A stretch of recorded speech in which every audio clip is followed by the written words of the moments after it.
Hello and welcome to Clued in Education. I'm Catherine, this is Otto, and today we're tackling something that eats up far too much time in RTOs, compliance myths. You know the kinds of myths that I'm talking about, those rules or beliefs that get passed around like they're gospel, but when you really look into it, they're either outdated, misinterpreted, or just plain wrong. Yes. So today I'm busting 5 of these. These are the myths that I hear all the time when I'm working with trainers and managers, and they're not just annoying, they're slowing down your team and making things harder than they need to be. So grab a cuppa, get comfy, and let's get into it.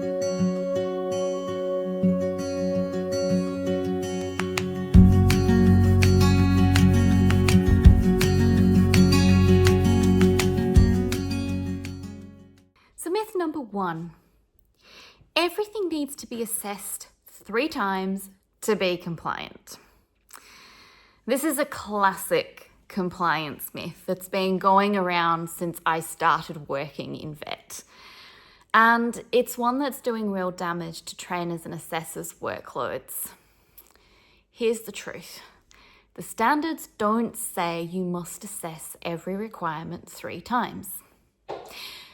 What they say is that assessment must be valid, sufficient, authentic, and current. Now, for some skills, that might mean observing performance on multiple occasions. For others, it might not. The key is that the assessor has enough evidence to confidently judge competence. Why does this waste time? Well, when you're building in 3 assessments for every single skill, even when it's not required, you're over-assessing. It leads to bloated assessment tools, longer marking times, and frustration for students who feel like they're repeating the same thing over and over, because they are.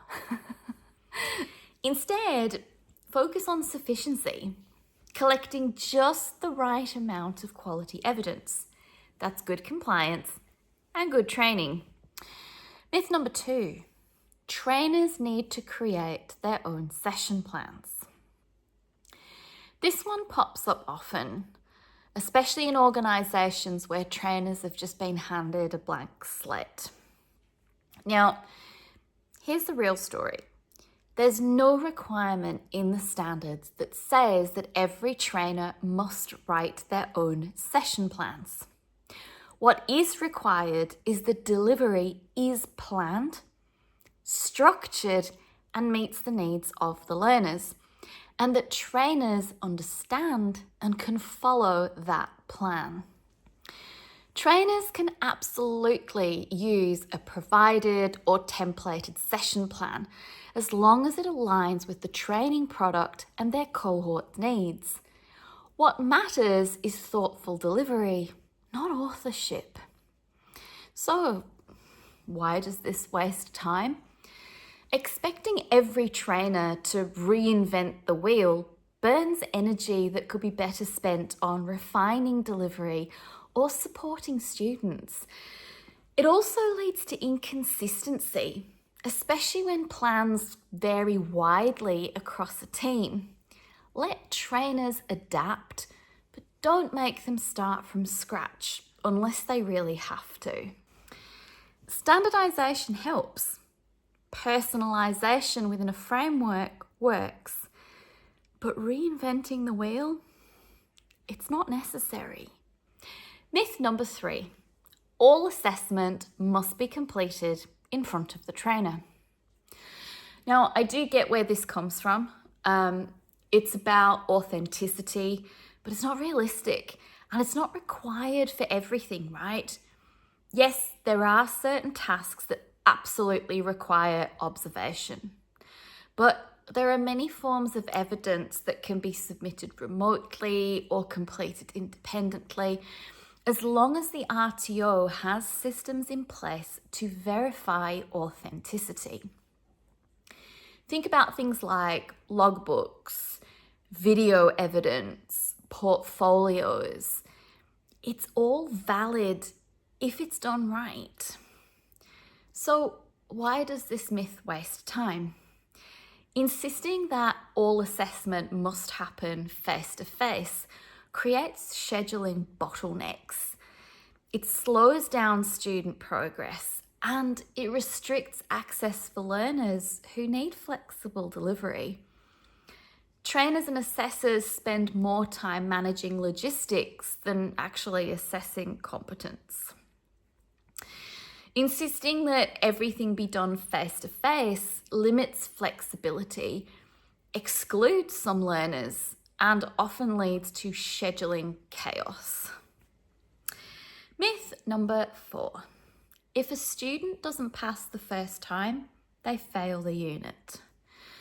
This one really frustrates me because competency-based training isn't about one shot. It's about demonstrating competence, full stop.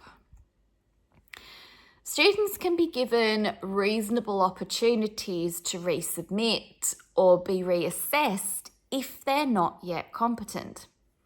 Yes, you do need to document this and follow your policy, but failing someone outright without allowing them the chance to improve, that's not how the system is designed to work.